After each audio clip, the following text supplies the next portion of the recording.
suis employée à l'Office culturel. Ça va prendre un peu Deux, de là, temps. ils sont bénévoles à l'Office culturel. Et donc, on a l'habitude de venir ici. Et moi, je suis là juste invité, hein. J'ai Mais rien voilà. à voir avec Ciné 100. Hein. D'ailleurs, Moi, je suis, pour je- sortir. d'ailleurs, Bah, tout le monde est sans ciné aujourd'hui, d'ailleurs. Ouais, Hein Ciné 100. Il faudra changer le nom.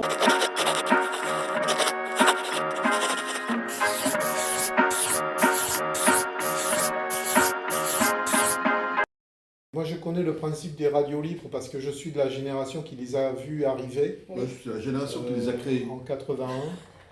Et c'était rare à l'époque et j'ai connu une radio qui se situait dans les sous-sols d'un château dont je ne parlerai pas. Et ils étaient planqués et c'était donc la radio libre à l'époque, c'était la résurgence d'une envie de s'émanciper, de raconter des choses que le pouvoir ne racontait pas, le pouvoir politique ou médiatique à l'époque, tout ça. Et moi, je connais cet aspect-là des radios libres.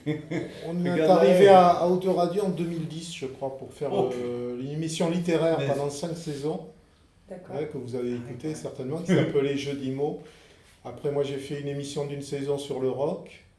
Et cette année, depuis l'année dernière, on fait une émission sur le cinéma qui s'appelle Ciné 100. Aujourd'hui, nous allons voyager dans une période de l'histoire du monde qui a vu une nouvelle terre se construire grâce au courage de quelques émigrants venus d'Europe.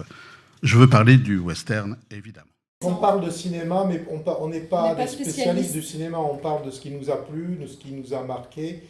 Et on le resitue, les films dont on parle, dans des thèmes. Alors, on a abordé les transports, la nourriture, la drogue, la prison, de nombreux thèmes qui, vous voyez ce que je veux dire, des thèmes qui sont traités à travers les époques et à travers les pays, voilà, depuis 1900, un peu avant et jusqu'en 2000. Quoi. On fait de la radio parce qu'on partage quelque chose, on partage un univers et on partage cette idée, cet amour du cinéma que l'on a.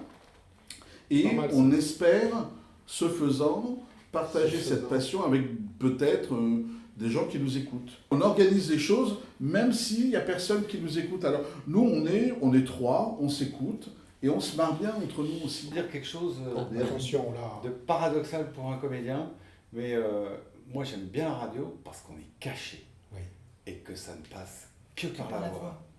Et ça c'est vachement bien. Tous une voix radiophonique différente de notre voix. Oui. Par rapport au théâtre, le théâtre, c'est un art où on sait que les gens sont là, on les voit, même si on ne doit pas les regarder. Donc on s'adresse à eux sans les regarder. Et on les sent. Oui. À la radio, on s'adresse à eux, on ne sait pas s'ils sont là, c'est la différence, mais on s'adresse à eux directement.